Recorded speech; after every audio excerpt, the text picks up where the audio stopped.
धन्य भाई समस्त को धन्यवाद दूची समस्त को नमस्कार नमस्कार नमस्कार नमस्कार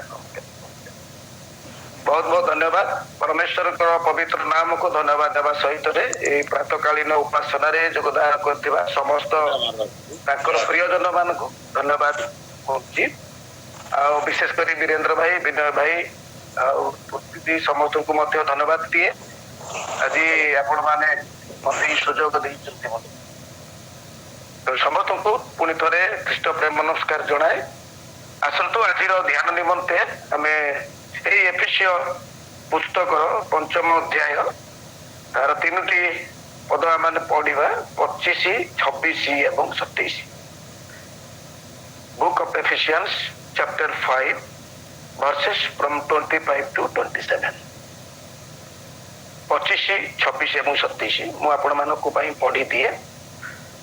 हे स्वामी माने ख्रीष्ट जेपरी मंडली की प्रेम कले तुम्भे माने मध्य सेपरी आपण आपणा स्त्री मानकु प्रेम कर से तो ताहा निमंते आपणा को उत्सर्ग कले जेपरी वाक्य और जल प्रक्षालन द्वारा से ताहा को परिष्कार करी पवित्र करते जेपरी मंडली निष्कलंक निखुंत और समस्त प्रकार दोष रहित हुई पवित्र और अनिंदनीय हुए आउ एही परी गौरवमय अवस्था रे से ताहाको आपणा निकटरे उपस्थित करते ए अल्प वाक्य पठन रे बुझिबार शक्ति दे परमेश्वर मानक अनुग्रह करते आसंतु आमने वाक्य मध्य को प्रवेश करने पूर्व निज निज को पवित्र हस्तरे समर्पण करवा तापर आमने वाक्य मध्य को जीवा आसंतु प्रार्थना करवा स्वर्गस्थ पिता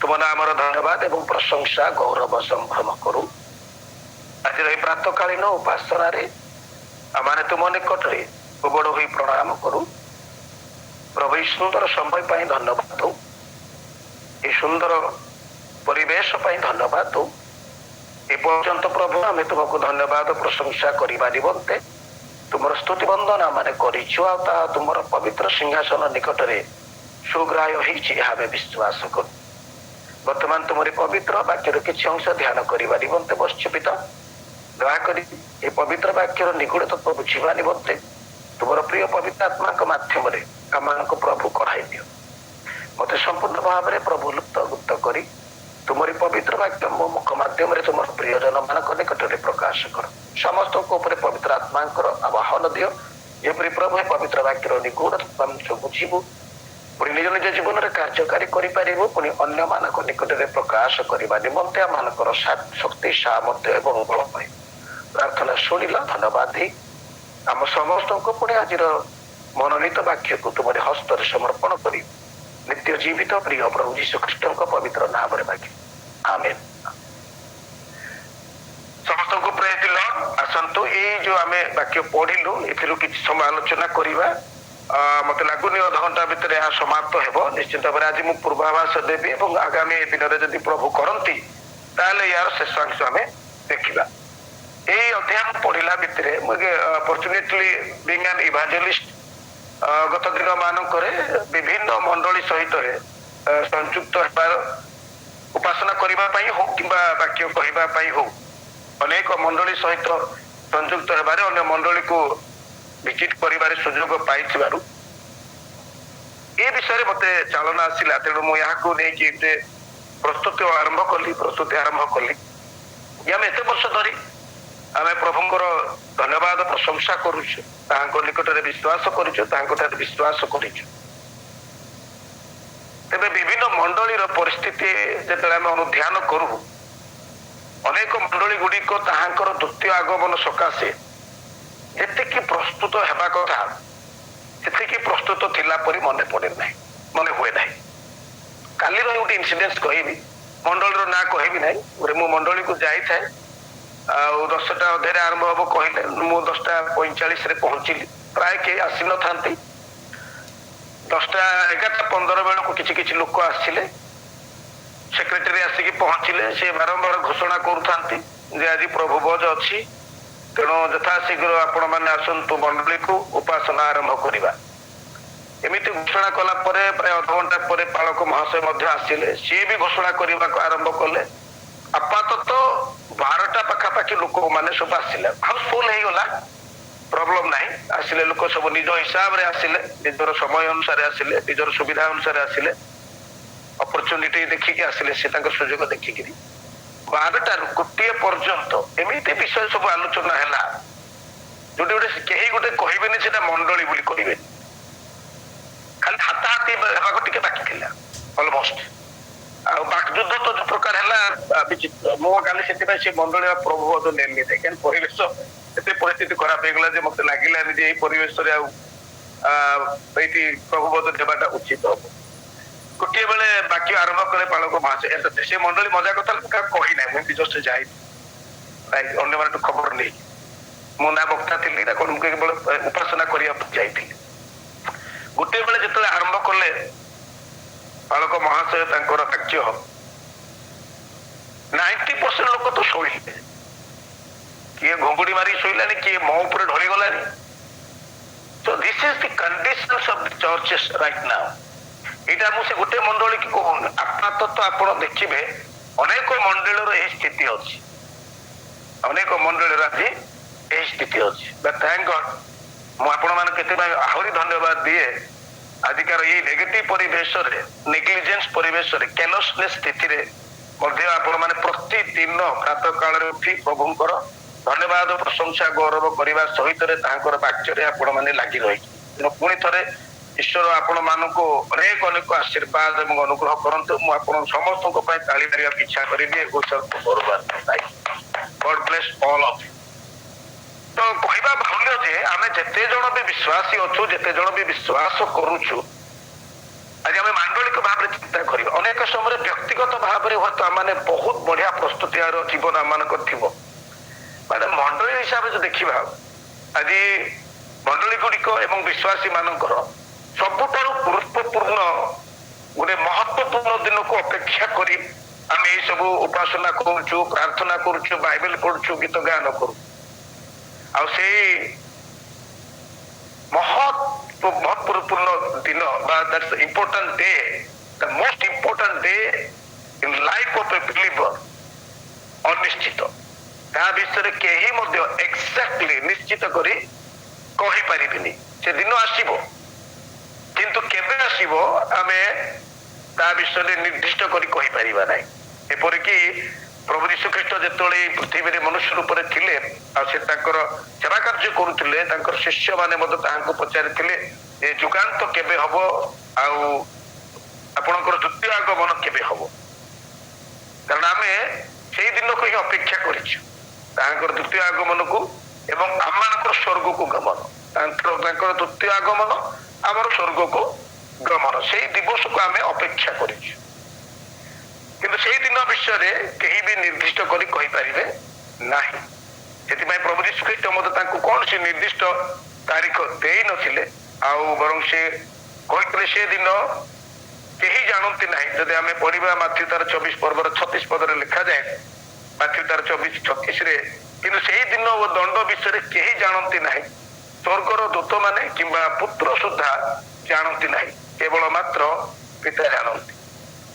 କୌଣସି ନିର୍ଦ୍ଦିଷ୍ଟ ଦିନ ଦେଇନଥିଲେ, କିନ୍ତୁ ମାଥ୍ୟୁ ତାର 24 ପର୍ବରେ ହିଁ ସେ ତାଙ୍କର ଶିଷ୍ୟମାନଙ୍କୁ କିଛି ନିର୍ଦ୍ଦିଷ୍ଟ ଲକ୍ଷଣ ଗୁଡିକ ଦେଇଥିଲେ, କିଛି ସାଇନ୍ସ ଦେଇଥିଲେ, କିଛି ଲକ୍ଷଣ ଦେଇଥିଲେ, ଯାହାକୁ ଅନୁମାନ, ଯାହାକୁ ଦେଖିକି ଜଣେ ଜାଣିପାରିବ ଯେ ହଁ ବର୍ତ୍ତମାନ ଯୁଗାନ୍ତ ସମୟ ଆସୁଛି। ସେଥିପାଇଁ ସେଇ ଯୋଉ ଲକ୍ଷଣ ଗୁଡିକ ଆମେ ଦେଖିବା, ଯଦି ଆପଣ ପଢିବେ ମାଥ୍ୟୁ ତାର 24 ପର୍ବ 3-41 ପଦ ପୁରା ଅଧ୍ୟାୟଟା ଯଦି ଅଧ୍ୟୟନ କରିବେ, ତାହେଲେ ଜଗତରେ ଏବଂ ଆକାଶ ମଣ୍ଡଳରେ ଯେଉଁ ସମସ୍ତ ଲକ୍ଷଣ ଗୁଡିକ ଦେଖାଯିବା କଥା, ସେ ଲକ୍ଷଣ ଗୁଡିକ ବହୁ ବର୍ଷ ଆଗରୁ ଦେଖାଯାଉଛି। ଯଦି ଆମେ ଆଜି ଭୂମିକମ୍ପ କଥା କହିବା, ବହୁ ଆଗରୁ ଭୂମିକମ୍ପ ହଉଛି। ଆମେ ଯେଉଁମାନେ ଜିଓଗ୍ରାଫି ପଢିଛନ୍ତି, ଯେଉଁମାନେ ସାଇନ୍ସ ପଢିଛନ୍ତି, ସେମାନେ ବି ଜାଣନ୍ତି ଯେ ଯେତିକି ପାହାଡ, ପର୍ବତ, ହିମାଳୟ ପାହାଡ ସବୁ ଦେଖାଯାଇଛି, ସେଗୁଡା ସବୁ ଭୂମିକମ୍ପ ହେତୁ ସୃଷ୍ଟି ହେଇଛି ବୋଲି ମତ ଦିଅନ୍ତି। ତେବେ ଗତ 100 ବର୍ଷ, 150 ବର୍ଷ ମଧ୍ୟରେ ଭୂମିକମ୍ପର ଯୋଉ ମାତ୍ରା ଥିଲା, ସେଟା ରିକ୍ଟର ସ୍କେଲରେ ମପା ହୁଏ, 4 କିମ୍ବା 5 ପହଞ୍ଚିଲେ ବହୁତ ବଡ ଭୂମିକମ୍ପ ହେଲା ବୋଲି ଆମେ ଅନୁମାନ କରୁଥିଲୁ, କିନ୍ତୁ ଆଜିକାଲି ଆପଣମାନେ ଦେଖୁଛନ୍ତି ଗତ ବର୍ଷ ଯୋଉ ତୁର୍କୀରେ ହେଇଥିଲା, ଆଜିକାଲି ସେଟା ପାଖାପାଖି 8 9 ଗୋଟେ କମନ ହେଇଗଲା। ରିକ୍ଟର ସ୍କେଲରେ 8 ଏବଂ 9 10 ପହଞ୍ଚିନି ବା 9 ପର୍ଯ୍ୟନ୍ତ ପହଞ୍ଚି ଗଲାଣି, which indicates that the signs are become bigger and more intensive, ଆହୁରି ଅଧିକ ମାତ୍ରାରେ ହେବାକୁ ଲାଗି।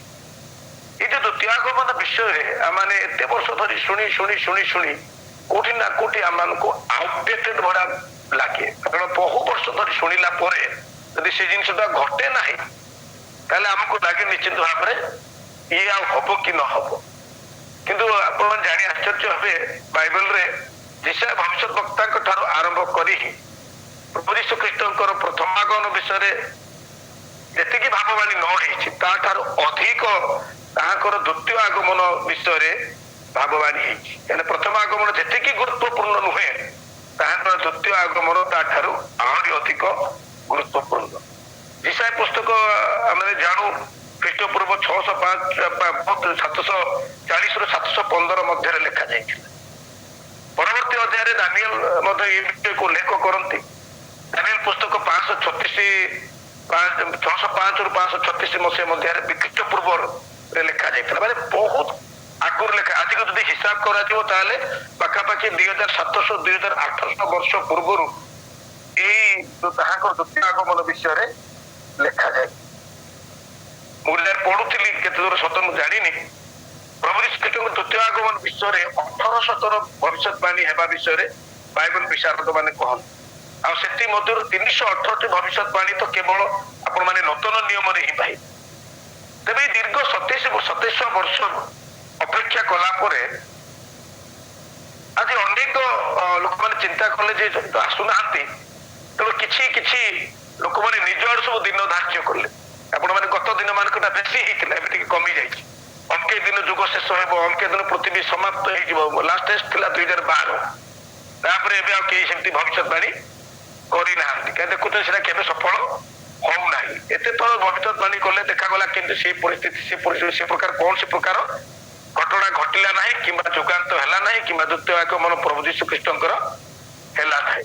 ତ ଆସ୍ତେ ଆସ୍ତେ ଆପଣ ଦେଖିବେ ଯେ ବର୍ତ୍ତମାନ ଏଇ ତାହାଙ୍କର ଦ୍ୱିତୀୟ ଆଗମନକୁ ନେଇକିରି ମଣ୍ଡଳୀ ମଧ୍ୟରେ ହଉ, କିମ୍ବା ପରିବାର ମଧ୍ୟରେ ହଉ, କିମ୍ବା ଖ୍ରୀଷ୍ଟୀୟ ସମାଜ ମଧ୍ୟରେ ହଉ, କିମ୍ବା ଖ୍ରୀଷ୍ଟିଆନ ବିଶ୍ୱାସୀ ମାନଙ୍କ ମଧ୍ୟରେ ମଧ୍ୟ ହଉ, ଯୋଉ ଏକ୍ସାଇଟମେଣ୍ଟ ରହିବା କଥା, ଯୋଉ ଆଗ୍ରହ ରହିବା କଥା ସେତିକି ମାତ୍ରାରେ ରହୁନାହିଁ, କିମ୍ବା ଏ ବିଷୟରେ ଯେତିକି ପ୍ରଚାର କରିବା କଥା ଆମମାନେ ସେତିକି ଏହା ଉପରେ ପ୍ରଚାର କରୁନା। ଯଦି ବି ଅଲ୍ଟିମେଟଲି ଆମମାନଙ୍କର destination, the ultimate destination is to go to heaven along with Jesus Christ when he will coming for second time. ଯଦି ବି ସମସ୍ତଙ୍କର ଅନ୍ତିମ ଗୋଲ ହଉଛି ପ୍ରଭୁ ଯୀଶୁ ଖ୍ରୀଷ୍ଟଙ୍କର ଦ୍ୱିତୀୟ ଆଗମନ ପରେ ତାହାଙ୍କ ସହିତ ସ୍ୱର୍ଗ ରାଜ୍ୟରେ ପ୍ରବେଶ କରିବା, କିନ୍ତୁ ଆମର ଏଇ ଅଲ୍ଟିମେଟ ଡେଷ୍ଟିନେସନ ବିଷୟରେ ଆମମାନେ ଯେତିକି ମାତ୍ରାରେ ଚିନ୍ତା କରିବା କଥା, ଯେତିକି ମାତ୍ରାରେ ଧ୍ୟାନ ଦେବା କଥା, ଯେତିକି ମାତ୍ରାରେ ସେ ବିଷୟରେ ଆଲୋଚନା କରିବା କଥା, ଯେତିକି ମାତ୍ରାରେ ସେ ବିଷୟରେ ପ୍ରଚାର ଏବଂ ପ୍ରସାର କରିବା କଥା, ଆମେ କୋଉଠି ନା କୋଉଠି ତାଠାରୁ କମ କରୁଛୁ। ରାଦର ଆମମାନଙ୍କର ଆଜିକା ଦିନରେ ଫୋକସ ହଉଛି prosperity and healing ministry. Prosperity and healing ministry ଏଟା ମନ୍ଦ ବିଷୟ ନୁହେଁ, ଇଟ୍ସ ଗୁଡ୍, ବଟ୍ ପ୍ରସ୍ପେରିଟି ଏବଂ ହିଲିଂଟା ତ ଏଇ ସଂସାର ଭିତରେ ରହିଛି। ପ୍ରସ୍ପେରିଟି ଏବଂ healing ministry will not go along with you to the heaven. The ultimate destination, the ultimate abode, the ultimate living place, ଅନାଦି ଅନନ୍ତ କାଳ ପର୍ଯ୍ୟନ୍ତ ଆମେ ଯୋଉଠି ରହିବା, ଯୋଉଠିକି ଆମେ ଯିବାର ଅଛି, ଆମେ ସେ ବିଷୟରେ ନିଶ୍ଚିତ ଭାବରେ କେତେଟା ଆମମାନଙ୍କର ମନରେ ନା ଆଗ୍ରହ ଅଛି, ନା ସେ ବିଷୟରେ ଆମମାନଙ୍କର ଆଲୋଚନାର ବିଷୟବସ୍ତୁ ରହୁଛି। ଏଥିପାଇଁ ବୋଲି ଦ୍ୱିତୀୟ ପିତର ତାର 3 ପର୍ବ 9 ରୁ 13 ପଦ ମଧ୍ୟରେ ଏଇ ଅବହେଳା କରୁଥିବା ଲୋକମାନଙ୍କ ପ୍ରତି ଏକ ସଚେତନ ମୂଳକ ବାକ୍ୟ ଲେଖାଯାଏ। କିଏ ଯଦି ପାଇବେ ଦୟାକରି ପଢିଦେବେ, 2 Peter chapter 3 verses from 9 to 13.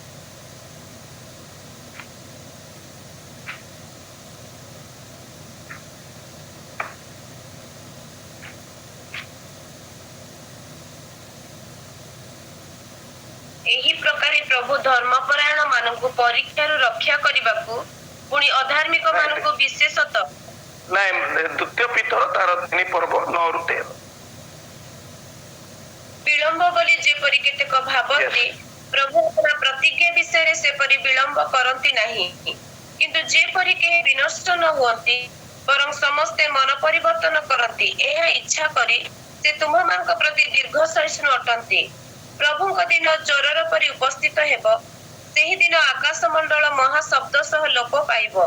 ପୁଣି ମୌଳିକ ବସ୍ତୁ ସବୁ ପ୍ରଚଣ୍ଡ ଉତ୍ତାପରେ ତରଳିଯିବ ଏବଂ ପୃଥିବୀ ଓ ତନ୍ମଧ୍ୟସ୍ଥ ମନୁଷ୍ୟକୃତ ବସ୍ତୁ ସବୁ ଦଗ୍ଧ ହେବ। ଏହି ସମସ୍ତ ବିଷୟ ଏହି ପ୍ରକାରେ ଲୁପ୍ତ ହେବାରୁ ଈଶ୍ୱରଙ୍କ ଯେଉଁ ଦିନରେ ଆକାଶମଣ୍ଡଳ ଜ୍ୱଳି ଉଠି ଲୁପ୍ତ ହେବ ଓ ମୌଳିକ ବସ୍ତୁ ସବୁ ପ୍ରଚଣ୍ଡ ଉତ୍ତାପରେ ତରଳ ଯିବ, ସେହି ଦିନର ଆଗମନର ଅପେକ୍ଷା କରି ତାହା ଯେପରି ଶୀଘ୍ର ଆସିବ, ଏଥିପାଇଁ ତୁମମାନଙ୍କର କିପରି ସଦାଚାରୀ ଓ ଧର୍ମପରାୟଣ ହେବା ଉଚିତ। ଆମେମାନେ ତାହାଙ୍କ ପ୍ରତିଜ୍ଞା ଅନୁସାରେ ଗୋଟିଏ ନୂତନ ଆକାଶମଣ୍ଡଳ ଓ ନୂତନ ପୃଥିବୀର ଅପେକ୍ଷାରେ ଅଛୁ, ଯାହା ଧାର୍ମିକତାର ଆବାସ ସ୍ଥଳ ହେବ। ଆମେନ୍। ଧନ୍ୟବାଦ ଭଉଣୀ। ଏଠି ଆମେ ଦେଖୁଛୁ, ଆମେ ଅନେକ ଲୋକ ଏଇ 27 ବର୍ଷ ବିଳମ୍ବ ହେବା ଦେଖି ଆମମାନଙ୍କୁ ଲାଗେ ଯେ ହୁଏତ ତାଙ୍କର ଦ୍ୱିତୀୟ ଆଗମନ ନ ବି ହେଇପାରେ। ଏ ପ୍ରକାର ଲୋକମାନଙ୍କ ପାଇଁ ଏଠି ସେ କୁହାଯାଏ ଯେ ତାଙ୍କର ପ୍ରତିଜ୍ଞାରେ ବିଳମ୍ବ କରନ୍ତି ନାହିଁ। ଏଠି ଦିଟା ବିଷୟ। ପ୍ରଥମ ବିଷୟ ହେଲେ ତାଙ୍କର ସମୟ କାଲକୁଲେସନ, ଟାଇମ କାଲକୁଲେସନ, ତାଙ୍କର କ୍ୟାଲେଣ୍ଡର ଆମ କ୍ୟାଲେଣ୍ଡର ସହିତ ସମାନ ନୁହେଁ। ଆମକୁ ଲାଗୁଛି 2700 ବର୍ଷ, ତାଙ୍କର ହିସାବରେ ଯଦି ଗୋଟେ 1000 ବର୍ଷ ପାଇଁ ଗୋଟିଏ ଦିନ କାଲକୁଲେସନ କରାଯାଏ ତାହେଲେ ଏପରିକି 3 ଦିନ ମଧ୍ୟ ତାଙ୍କ ହିସାବରେ ହେଇଯାଏ। This is number 1। Number 2, most important thing is that ଆମମାନଙ୍କର ପ୍ରସ୍ତୁତି ନାହିଁ। ଆମମାନେ ଏବେ ବି ଯଦି ତାଙ୍କର ଦ୍ୱିତୀୟ ଆଗମନ ହୁଏ ତାହେଲେ ବହୁତ ଲୋକ ଏପରିକି ବିଶ୍ୱାସୀ ମାନେ ମଧ୍ୟ ସ୍ୱର୍ଗରାଜ୍ୟ ଯିବା ନିମନ୍ତେ କ୍ୱାଲିଫାଇ କରିବେ ନାହିଁ। ଏଇଥିପାଇଁ ସେ ଆହୁରି ଆମମାନଙ୍କୁ ସମୟ ଦିଅନ୍ତି ଯେ let the people prepare, let the churches prepare, let the society prepare, then I will come so that nobody will be left behind. ଏମାନେ ଏତିକି ପ୍ରସ୍ତୁତ ହେଇଯାଆନ୍ତୁ ଯେ ମୁଁ ଯେତେବେଳେ ଦ୍ୱିତୀୟ ଆଗମନ କରିବି ସେତେବେଳେ ଏମାନଙ୍କ ମଧ୍ୟରୁ କେହି ହେଲେ ମଧ୍ୟ ବିନଷ୍ଟ ନ ହେବେ ନାହିଁ, କେହି ହେଲେ ମଧ୍ୟ ସ୍ୱର୍ଗରାଜ୍ୟ ଯିବାରୁ ବଞ୍ଚିତ ହେବେ ନାହିଁ। It is not his fault, it is our fault. ସେ ଆସିବା ପାଇଁ ବିଳମ୍ବ କରୁନାହାନ୍ତି, ଆମମାନେ ପ୍ରସ୍ତୁତ ହଉନାହୁଁ, ସେଥିପାଇଁ ସେ ବିଳମ୍ବ କରୁଛନ୍ତି। ଆମମାନେ ଯଦି ଆଜି ଦିନରେ ପ୍ରସ୍ତୁତ ହେଇଯିବା, ତଳଧାରରେ ଲେଖା ଯାଇଛି, ତାହେଲେ ସିଏ ଏବେ ମଧ୍ୟ ଆସିବା ପାଇଁ ପ୍ରସ୍ତୁତ। He is always ready, we are not ready. ସେ ସଦା ପ୍ରସ୍ତୁତ, ଆମମାନେ ପ୍ରସ୍ତୁତ ନଉ। ଅନ୍ୟ ପକ୍ଷରେ ପ୍ରଭୁ ଯୀଶୁଖ୍ରୀଷ୍ଟଙ୍କର ଦ୍ୱିତୀୟ ଆଗମନକୁ ସୁନିଶ୍ଚିତ କରିବା ପାଇଁ ଇସାୟା ଭବିଷ୍ୟତ ବକ୍ତାଙ୍କ ଠାରୁ ଆରମ୍ଭ କରି ବିଭିନ୍ନ ସମୟରେ ବିଭିନ୍ନ ଭବିଷ୍ୟତ ବକ୍ତା ମାନେ ଆମମାନଙ୍କୁ ଭବିଷ୍ୟତବାଣୀ ଦ୍ୱାରା ସଚେତ କରି ଅଛନ୍ତି। ମୁଁ 2-3ଟା ଜିନିଷ ଆପଣମାନଙ୍କ ସମ୍ମୁଖରେ ରଖେ, ସଦାଟା ଆପଣମାନେ ମଧ୍ୟ କନଫର୍ମେସନ ହେବେ। ପୁରାତନ ନିୟମ ପରେ ପରେ ଯେତେବେଳେ ନୂତନ ନିୟମର ପ୍ରଥମ ଭବିଷ୍ୟତ ବକ୍ତା ଆମେ ଯାହାକୁ କହିଥାଉ ବାପ୍ତିଜକ ଯୋହନ, ସେ ତାଙ୍କର ସେବା କାର୍ଯ୍ୟ ଆରମ୍ଭ କଲା ବେଳେ ମଧ୍ୟ ସେ ସେଇଠାରୁ ହିଁ ଆରମ୍ଭ କଲେ ଯାହା ପୂର୍ବ କାଳର ଭବିଷ୍ୟତ ବକ୍ତା ମାନେ କହିଥିଲେ। ମାତ୍ର ତାର 3:2 ସେ ଘୋଷଣା କରନ୍ତି, ମନ ପରିବର୍ତ୍ତନ କର କାରଣ ସ୍ୱର୍ଗ ରାଜ୍ୟ ସନ୍ନିକଟ। ଅର୍ଥାତ୍ ଖ୍ରୀଷ୍ଟ ଜନ୍ମ ହେବା ପୂର୍ବରୁ 700 ବର୍ଷ ପୂର୍ବରୁ ଯାହା ଇସାୟା ଭବିଷ୍ୟତ ବକ୍ତା କହିଥିଲେ, 700 ବର୍ଷ ପରେ ମଧ୍ୟ ବାପ୍ତିଜକ ଯୋହନ ସେ ସମାନ ବିଷୟ ଘୋଷଣା କରନ୍ତି। ଏବଂ ବାପ୍ତିଜକ ଯୋହନ ତାଙ୍କର ସେବା କାର୍ଯ୍ୟରେ ଯେଉଁ ବିଷୟ ଘୋଷଣା କରୁଥିଲେ ବା ଯୋଉଠି ସେ କାର୍ଯ୍ୟ ସମାପ୍ତ କଲେ, ପ୍ରଭୁ ଯୀଶୁ ଖ୍ରୀଷ୍ଟ ଠିକ ତାଙ୍କରି ସେଇ କାର୍ଯ୍ୟରୁ ହିଁ ଆରମ୍ଭ କଲେ। ଯଦି ଆମେ ପ୍ରଭୁ ଯୀଶୁ ଖ୍ରୀଷ୍ଟଙ୍କର ସେବା କାର୍ଯ୍ୟକୁ ଆମେ ଦେଖୁ, ସେ ଏକ୍ସାକ୍ଟଲି ସେଇଟା କୁହନ୍ତି ମାଥ୍ୟୁ ତାର 4:17 ସେଇ ଦିନ ଠାରୁ, ଅର୍ଥାତ୍ ଯୋଉ ଦିନ ଠାରୁ ସେ ସେବା କାର୍ଯ୍ୟ ଆରମ୍ଭ କଲେ ସେଇ ଦିନ ଠାରୁ ସେ ଘୋଷଣା କରି କହିବାକୁ ଲାଗିଲେ, ମନ ପରିବର୍ତ୍ତନ କର କାରଣ ସ୍ୱର୍ଗ ରାଜ୍ୟ ସନ୍ନିକଟ। ଅର୍ଥାତ୍ ବାପ୍ତିଜକ ଯୋହନ ଯୋଉଠି ମିନିଷ୍ଟ୍ରି ଛାଡିଥିଲେ ପ୍ରଭୁ ଯୀଶୁ ଖ୍ରୀଷ୍ଟ ସେଇଠୁ ତାଙ୍କର ମିନିଷ୍ଟ୍ରି ଷ୍ଟାର୍ଟ କଲେ। ପରବର୍ତ୍ତୀ ଅଧ୍ୟାୟରେ ସାଧୁ ପାଉଲ ସେ ମଧ୍ୟ ଏଇ ଜିନିଷକୁ ଆଗକୁ କଢେଇ ନିଅନ୍ତି ରୋମିଓ ପୁସ୍ତକରେ, ଯାହା ସିଏ ବନ୍ଦୀ ଅବସ୍ଥାରେ ଥିଲାବେଳେ 57-64 ଖ୍ରୀଷ୍ଟାବ୍ଦ ମଧ୍ୟରେ ଲେଖିଥିଲେ ରୋମିଓ ମଣ୍ଡଳୀକୁ। ସେଥିରେ 13:11 କହନ୍ତି, ରୋମି 13:11 ସାଧୁ ପାଉଲ ଲେଖନ୍ତି ଏ ପ୍ରକାର, ପୁଣି ଏବେ ତୁମମାନଙ୍କ ନିଦ୍ରାରୁ ଜାଗ୍ରତ ହେବାର ସମୟ ଯେ ଉପସ୍ଥିତ ଏହା ଜାଣି ଏଇ ସବୁ କର, କାରଣ ଆମ୍ଭ ମାନଙ୍କର ବିଶ୍ୱାସ କରିବାର ଦିନ ଠାରୁ ବର୍ତ୍ତମାନ ପରିତ୍ରାଣ ଆମ୍ଭ ମାନଙ୍କର ଅଧିକ ସନ୍ନିକଟ। ଯଦି ଖ୍ରୀଷ୍ଟପୂର୍ବ 700 ବର୍ଷ ପୂର୍ବରୁ ଯାହା କହିଥିଲେ ତାହା ଯଦି ପ୍ରଭୁ ଯୀଶୁ ଖ୍ରୀଷ୍ଟଙ୍କ ଜନ୍ମ ହେଲା ବେଳକୁ ପ୍ରଥମ ସେଞ୍ଚୁରୀରେ ଏତିକି ନିକଟବର୍ତ୍ତୀ ହେଇଥିଲା, ଯଦି ପ୍ରଥମ ସେଞ୍ଚୁରୀରୁ ଆମେ ଦେଖିବା 57 ମସିହାରୁ ଯଦି 2024 ମସିହାକୁ ଦେଖିବା ଆପାତତଃ ଆଉ 2000 ବର୍ଷ ବିତିଗଲା ପରେ, ତାହେଲେ ଭାବି ଦେଖନ୍ତୁ ତାହା ଆହୁରି କେତେ ସନ୍ନିକଟ ହେଇନଥିଲା। ଯଦି ଆମେ ଆକୁ ଯଦି ଗୋଟେ 3000 କିଲୋମିଟର ଗୋଟେ ଡିଷ୍ଟାନ୍ସ ଭାବରେ ଭାଗ ନେବା, ତାହେଲେ ଅଲମୋଷ୍ଟ ଆମେ 2700 କିଲୋମିଟର କ୍ରସ୍ କରିସାରିଲେଣି। ଆଉ ଅଳ୍ପ ମାତ୍ର ବାଟ ଅଛି ଆମର ଫାଇନାଲ ଡେଷ୍ଟିନେସନ ରେ ପହଞ୍ଚିବା ପାଇଁ। ଆମେ ଜାଣୁ ଅଲିମ୍ପିକରେ ଆମେ ଦେଖୁ, ମନେ କରନ୍ତୁ 400 ମିଟରର ଦୌଡ଼ ହଉଛି ବା ଆପଣ ମାରାଥନ 25 ମାଇଲର ଦୌଡ଼ ହଉଛି, ମାରାଥନ ମାନେ ଦୌଡୁଛନ୍ତି, ଶେଷ ପର୍ଯ୍ୟାୟ ବେଳକୁ ସେମାନେ ପୁରା ଥକି ଯାଆନ୍ତି, ତାଙ୍କ ଦେହରେ ବଳ ନାହିଁ, କିନ୍ତୁ ଦେଖିବେ ଲାଷ୍ଟ ମୁଭମେଣ୍ଟରେ ସେମାନେ ଆହୁରି ଅଧିକ ସ୍ପିଡରେ ଦୌଡନ୍ତି। କାହିଁକି ଜାଣିଛନ୍ତି? କାରଣ ଲାଷ୍ଟ ମୁଭମେଣ୍ଟରେ ତାଙ୍କୁ ତାଙ୍କର ଫାଇନାଲ ଡେଷ୍ଟିନେସନ ଯୋଉଟା ତାଙ୍କୁ ଟଚ୍ କରିବାର ଅଛି, ତାଙ୍କୁ ସେଟା ଦୃଶ୍ୟମାନ ହୁଏ, ସେଟା ଦେଖାଯାଏ। ତେଣୁ ସମସ୍ତ ଶକ୍ତି, ସମସ୍ତ ପ୍ରକାର ଶକ୍ତି ତାଙ୍କୁ ପ୍ରୟୋଗ କରିକି ପ୍ରାଣ ମୂର୍ଚ୍ଛା କରି ଦୌଡନ୍ତି। ସେଥିପାଇଁ ତ ସାଧୁ ପାଉଲ ମଧ୍ୟ କହନ୍ତି ନା, ମୁଁ ମୋର ଲକ୍ଷ୍ୟସ୍ଥଳ ଆଡକୁ ପ୍ରାଣ ମୂର୍ଚ୍ଛା କରି ଦୌଡୁ। କିନ୍ତୁ ଆମର ଉଲ୍ଟାଟା, ଯେତେ ସେ ଲକ୍ଷ୍ୟସ୍ଥଳ ପାଖେଇ ପାଖେଇ ପାଖେଇ ପାଖେଇ ପାଖେଇ ଆସୁଛି, ଆମମାନଙ୍କର ଦୌଡ଼ିବା, ଆମମାନଙ୍କର ସେ ଲକ୍ଷ୍ୟସ୍ଥଳ ଆଡକୁ ଦୌଡ଼ିବା ସେତେ ଧିମେଇ ଧିମେଇ ଯାଉଛି। ଆପଣ ଯଦି ଲକ୍ଷ୍ୟସ୍ଥଳ ସ୍ଥିର ହେଇଛି ଏବଂ ଦୁଇଟା ଲୋକ ତାକୁ ଟଚ୍ କରିବାର ଅଛି, we have three options। ପ୍ରଥମ ଅପସନ ହେଲା, ଯଦି ସେପଟୁ ଜଣେ ଆସୁଛନ୍ତି, ମୁଁ ଯଦି ଏପଟୁ ଯିବି ତାହେଲେ ସେ କିଛି ବାଟ କଭର କରିବେ, ମୁଁ କିଛି ବାଟ କଭର କରିବି, ଜଲଦି ତାଙ୍କ ସାଙ୍ଗରେ ମୋର ମିଳନ ହେଇଯିବ। ଦ୍ୱିତୀୟ ଅପସନ, ସେ ସେପଟୁ ଆସୁଛନ୍ତି, ମୁଁ ଠିଆ ହେଇକିରି ଥିବି, ହୁଏତ ଟିକେ ଲେଟରେ ମୋ ପାଖରେ ସେ ପହଞ୍ଚିବେ, ଆମର ମିଳନ ହେଇଯିବ। କିନ୍ତୁ ଯଦି ସେ ଆସୁଛନ୍ତି, ମୁଁ ଅପୋଜିଟ ଡିରେକ୍ସନରେ ଯାଉଛି, ତାହେଲେ ନିଶ୍ଚିନ୍ତ ଭାବରେ ଆମମାନଙ୍କର ମିଳନ ଆହୁରି ଡେରି। ଆଜି ଅଧିକାଂଶ ମଣ୍ଡଳୀ ସେଇଟା ହିଁ କରୁଛନ୍ତି। ପ୍ରଭୁ ଯୀଶୁ ଖ୍ରୀଷ୍ଟଙ୍କ ଆଡକୁ ନ ଯାଇ କିମ୍ବା ପ୍ରଭୁ ଯୀଶୁଙ୍କ ଅପେକ୍ଷା କରି ଗୋଟେ ଜାଗାରେ ସ୍ଥିର ହେଇ ନ ରହି ଆମେ ଇତସ୍ତତ ଭାବରେ ଏପଟ ସେପଟ ହଉଛୁ, ଯୋଉଥିପାଇଁ ପ୍ରଭୁ ଯୀଶୁ ଖ୍ରୀଷ୍ଟଙ୍କ ସାଙ୍ଗରେ ଆପଣଙ୍କର ପୁନର୍ମିଳନ, ତାଙ୍କର ଦ୍ୱିତୀୟ ଆଗମନ ର ଯୋଉ ଯେତେ ଜଲଦି ହେବା କଥା, କୋଉଠି ନା କୋଉଠି ତାହା ଡେରି ହଉଛି। ଆମେ ଏଇ ସାଇନ୍ ଗୁଡାକ ଆମେ ଦେଖୁଛୁ ମାତ୍ର ତାର 24 ପର୍ବରେ ଯାହା ଲେଖା ହେଇଛି, କିନ୍ତୁ ଲାଟେଷ୍ଟ ସାଇନ୍ ଯଦି ଆପଣ ଦେଖିବେ, ଟୁ ମୋଷ୍ଟ ଇମ୍ପୋର୍ଟାଣ୍ଟ ସାଇନ୍ସ ଯୋଉଟା ଆଜି ଆମେ ଆମମାନଙ୍କ ପିଢିରେ ଅଧିକାଂଶ ଲୋକ ଶେଷ ଯୁଗାନ୍ତର ଯୋଉ ଚିହ୍ନ ଗୁଡିକ, ଯୋଉ ଲକ୍ଷଣ ଗୁଡିକ ଆମମାନେ ବେଶୀ ସବୁଠାରୁ ଦେଖିଛୁ। 100 ବର୍ଷ ପୁରୁଣା ଲୋକ ଏହା ଦେଖିନାହାନ୍ତି। 150 ବର୍ଷ ଲୋକ ଯୋଉମାନେ ବାସ କରୁଥିଲେ, 150 ବର୍ଷ ପୂର୍ବେ ଯୋଉମାନେ ବାସ କରୁଥିଲେ, they have not seen it, but the changes in the world and changes in the heaven ବା ଆକାଶ ମଣ୍ଡଳ ଯୋଉ ପରିବର୍ତ୍ତନ ହଉଛି, ଆମ ପିଢି ସବୁଠାରୁ ଅଧିକ ତାହା।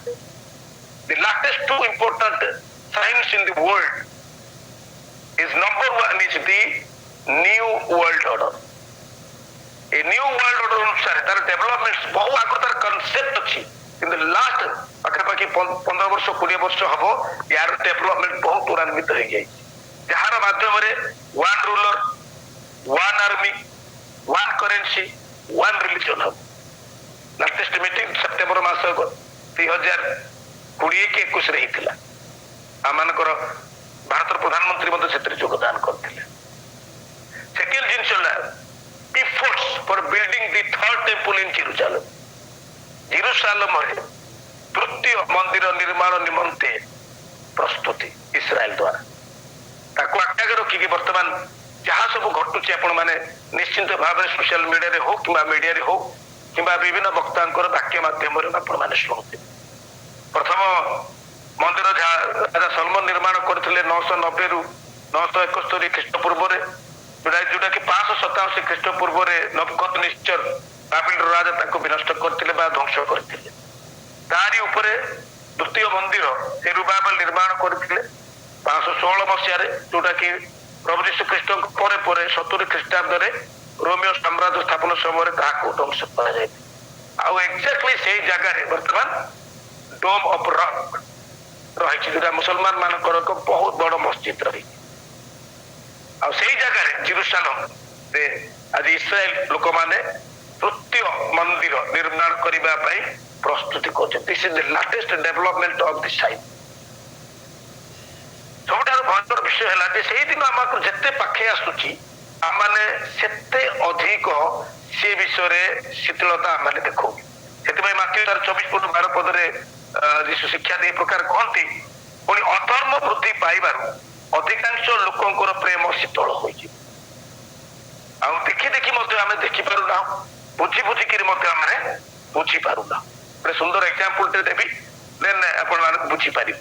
ଆମେ ସବୁ ସିମ୍ବଲ ଦେଖୁଛୁ, ସବୁ ସାଇନ୍ ଦେଖୁଛୁ, ସବୁ ଲକ୍ଷଣ ଗୁଡିକ ଦେଖୁ, କିନ୍ତୁ ଆମମାନେ ୟା ତ ଦେଖିକିରି ନ ଦେଖିବାର ଅଭିନୟ କରୁଛୁ, କିମ୍ବା ବୁଝିକିରି ନ ବୁଝିବାର ଅଭିନୟ କରୁଛୁ, କିମ୍ବା ବୁଝିପାରୁନାହୁଁ। That's true। ଥରେ କଣ ହେଲା ନା, ଗୋଟେ ମଣ୍ଡଳୀରେ ବାଳକ ମହୋଦୟ ଟୋକେଇରେ ଅଣ୍ଡା ନେଇକିରି ଗଲେ।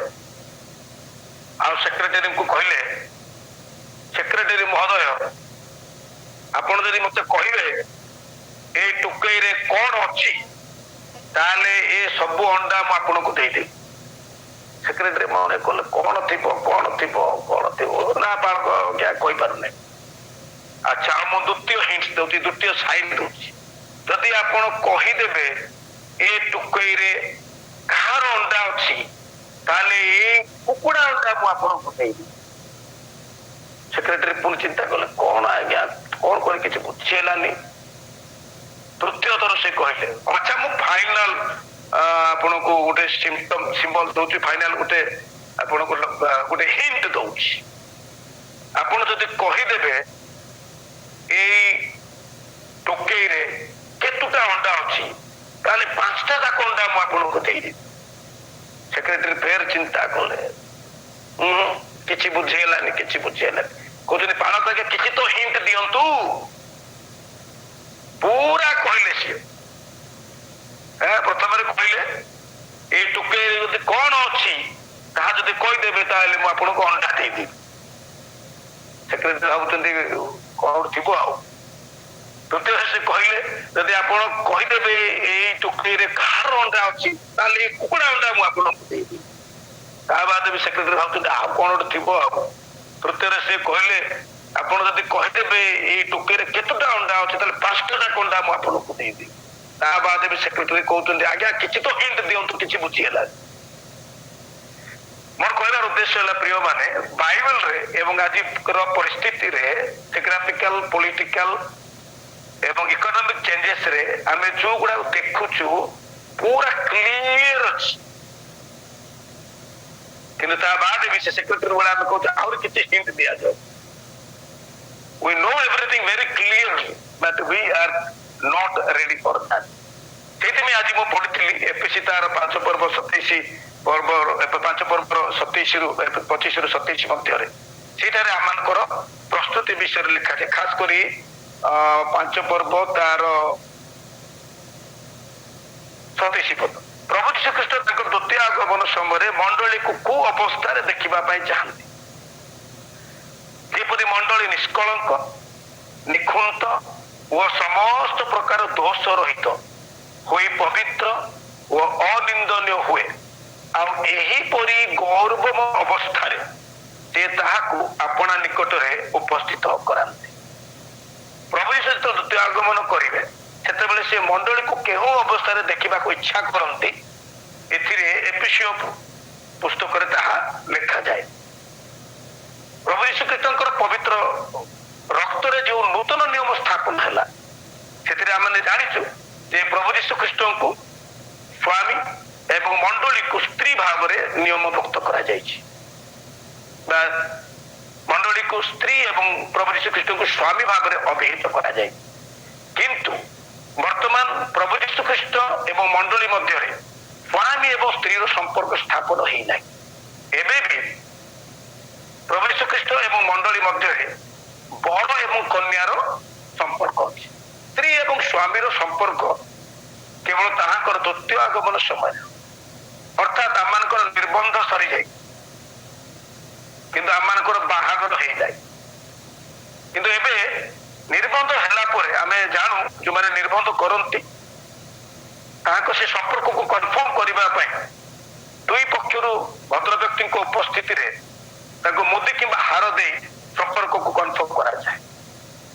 ପ୍ରଭୁ ଯୀଶୁ ଖ୍ରୀଷ୍ଟ ତାଙ୍କର ପ୍ରଥମ ଆଗମନରେ ମଣ୍ଡଳୀକୁ ନିର୍ବନ୍ଧ କରିବା ପାଇଁ ଆସିଲେ ଆଉ ସେଥିରେ ସେ କୌଣସି ମୁଦି କିମ୍ବା ହାର ଦେଲେ ନାହିଁ, ମାତ୍ର ସିଏ ଆପଣାକୁ ଦେଲେ ବୋଲି ଲେଖାଯାଏ।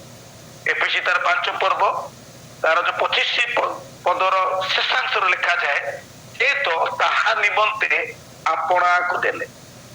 ସେ ହାର କିମ୍ବା ମୁଦି ଦେଇକିରି ଆମ ସହିତ ମଣ୍ଡଳୀ ସହିତ ସମ୍ପର୍କକୁ କନଫର୍ମ କରିନାହାନ୍ତି, ଯୋଉଟା ଆମେ କହୁଛୁ ଏନଗେଜମେଣ୍ଟ ନିର୍ବନ୍ଧ ସମାପ୍ତ କରିନାହାନ୍ତି, ମାତ୍ର ଆପଣାର ଜୀବନ ଦେଇ ନିଜକୁ ଉତ୍ସର୍ଗ କରି ସେ ଆମ ସହିତ ନିର୍ବନ୍ଧ ସ୍ଥାପନ କରିଛନ୍ତି। ବର୍ତ୍ତମାନ ନିର୍ବନ୍ଧ ସରିଗଲା ପରେ ଗୋଟେ ନିର୍ବନ୍ଧିତ କନ୍ୟା ର ଫ୍ରିଡମ କିଛି ମାତ୍ରାରେ ରେଷ୍ଟ୍ରିକ୍ଟ ହେଇଯାଏ। ନିର୍ବନ୍ଧ ହେବା ଏବଂ ବିବାହ କରିବା ଏଇ ଯୋଉ ଟ୍ରାନଜିଟ ପିରିୟଡ ଗୋଟେ କନ୍ୟା ପାଇଁ ନିର୍ବନ୍ଧିତ ହେଇଥିବା କନ୍ୟା ପାଇଁ ଅତି ଗୁରୁତ୍ୱପୂର୍ଣ୍ଣ। ଏଇ ସମୟରେ ସେ ଯାହା ଇଚ୍ଛା ତାହା କରିପାରିବ ନାହିଁ। ସେ ନିଶ୍ଚିନ୍ତ ଭାବରେ ଆହୁରି ଅଧିକ କେୟାରଫୁଲ ରହିବ, ନିଶ୍ଚିନ୍ତ ଭାବରେ ଆହୁରି ଅଧିକ ଡିସିପ୍ଲିନ ରହିବ, ନିଶ୍ଚିତ ଭାବରେ ତାଙ୍କ ପ୍ୟାରେଣ୍ଟସ ତାକୁ ଆହୁରି ଅଧିକ ସିକ୍ୟୁରିଟି ଦେବେ। କାରଣ ଏଇ ନିର୍ବନ୍ଧ ହେବା ବିବାହ ହେବା ସମୟ ମଧ୍ୟରେ ମଧ୍ୟ ଯଦି କୌଣସି ପ୍ରକାର ଟିକେ ଅଘଟଣ ଘଟିଯାଏ ତାହେଲେ ବିବାହ ନିଶ୍ଚିନ୍ତ ଭାବରେ ହବ ନାହିଁ, ତାହା ନିର୍ବନ୍ଧ ଭାଙ୍ଗି ଯିବାର ସମ୍ଭାବନା ଅଛି। ଆଉ ସେ ବର ଏବଂ କନ୍ୟା ସ୍ୱାମୀ ଏବଂ ସ୍ତ୍ରୀ ର ସମ୍ପର୍କ ପର୍ଯ୍ୟନ୍ତ ଅଗ୍ରସର ହେଇପାରିବେ ନାହିଁ।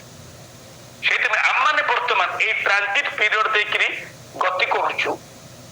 ନିର୍ବନ୍ଧ ସରିଛି କିନ୍ତୁ ଆମମାନଙ୍କର ବିବାହ ହେଇନି, ଆମେ କନ୍ୟା ହେଇଛୁ କିନ୍ତୁ ଆମେ ସ୍ତ୍ରୀ ହେଇନାହୁଁ। ଯୋଉ ପର୍ଯ୍ୟନ୍ତ ଆମେ ସ୍ତ୍ରୀ ହେଇନୁ ସେ ପର୍ଯ୍ୟନ୍ତ ସ୍ତ୍ରୀର ଅଧିକାର ପାଇବା ନାହିଁ କିମ୍ବା ସ୍ତ୍ରୀର ମର୍ଯ୍ୟାଦା ମଧ୍ୟ ପାଇବା ନାହିଁ। କିନ୍ତୁ ଆଜି ମଣ୍ଡଳୀ ବରଙ୍କୁ ଅପେକ୍ଷା କରିଛି ସତ, କିନ୍ତୁ ବର ବେଶ କନ୍ୟା ବେଶରେ ନୁହେଁ ନାଇଟି ପିନ୍ଧିକି ବୁଲୁଛି। ଆଉ ଯଦି ବର ଆସିକି ଦେଖିବେ କନ୍ୟା ନାଇଟିରେ ବୁଲୁଛି, କଣ ଲାଗୁଛି ଆପଣ ମାନଙ୍କୁ? ସେ ବିବାହ କରିବା ପାଇଁ ପ୍ରସ୍ତୁତ ହେବେ? କହିଲେ ଇଏ ତ ସିଏ ନୁହେଁ, he is not ready to marry me, why should I come? Exactly ବର୍ତ୍ତମାନ ସେ କଣ୍ଡିସନ ଅଛି। ମଣ୍ଡଳୀ ବର୍ତ୍ତମାନ ନାଇଟି ପିନ୍ଧିକି ବୁଲୁଛି। ମଣ୍ଡଳୀ ବର୍ତ୍ତମାନ ନିଜକୁ କନ୍ୟା ରୂପେ ସୁସଜ୍ଜିତ କରିନାହିଁ। ତେଣୁ ବର ଯେତେ ସଜ୍ଜିତ ହେଇ ରହିଲେ ମଧ୍ୟ ମଣ୍ଡଳୀ ପ୍ରସ୍ତୁତରେ କନ୍ୟା ପ୍ରସ୍ତୁତ ନୁହେଁ। ସେଥିପାଇଁ ତାହାଙ୍କର ଦ୍ୱିତୀୟ ଆଗମନ ବିଳମ୍ବ ହେଉଛି ଯଦି ଆମ ଦୃଷ୍ଟିକୋଣରେ ଆମେ ଦେଖୁ ତାହା।